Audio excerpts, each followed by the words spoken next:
योगिक संस्कृति में हम भोजन को 3 वर्गों में बांटते हैं। पॉजिटिव प्राणिक भोजन, नेगेटिव प्राणिक भोजन और जीरो प्राणिक भोजन। पॉजिटिव प्राण का मतलब है कि जब आप उसे खाते हैं तो वो शरीर में एक तरह की प्राणिक ऊर्जा लाता है। नेगेटिव प्राण शरीर से ऊर्जा निकाल लेता है।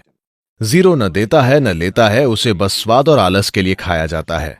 तो If you eat positive pranic food, energy will reverberate in a dynamic way. अगर आप पॉजिटिव प्राणिक भोजन खाते हैं तो ऊर्जा सक्रिय रूप से स्पंदित होगी। खासकर कुछ चीजें जो बहुत ज्यादा पॉजिटिव हैं, उनमें से एक है सफेद कद्दू। सफेद कद्दू बहुत ज्यादा पॉजिटिव है। आप मेरे ख्याल से इन दिनों आप सिर्फ उसे अपने घर के सामने लटकाते हैं या सड़क के 3 कोनों पर तोड़कर भैंस को दे देते हैं, लेकिन आप उसे नहीं खाते।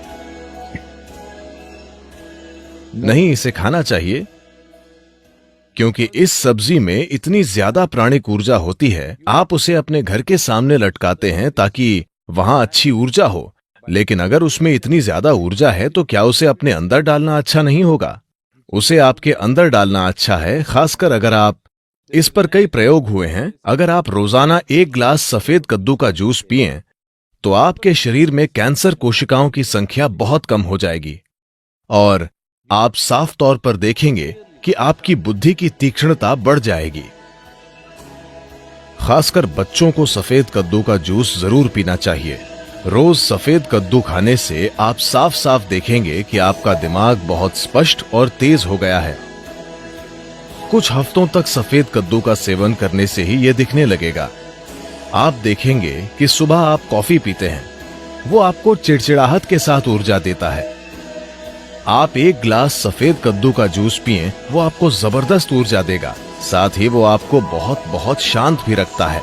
आप उसे जितना पी सकें उतना पीना चाहिए।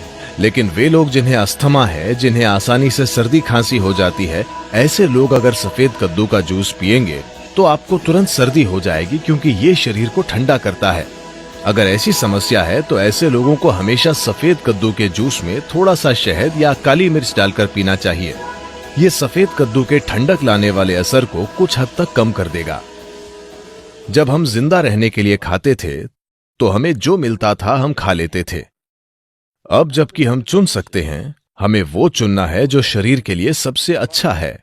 अगर हम इस तरह नहीं चुनते तो हम किसी तरह जीकर चले जाएंगे।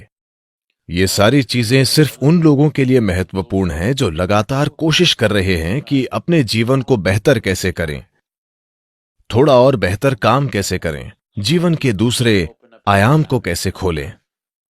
अगर ऐसी चिंताएं हैं, फिर आप इस मशीन में किस तरह का भोजन या ईंधन डालते हैं, ये बहुत बहुत महत्वपूर्ण है।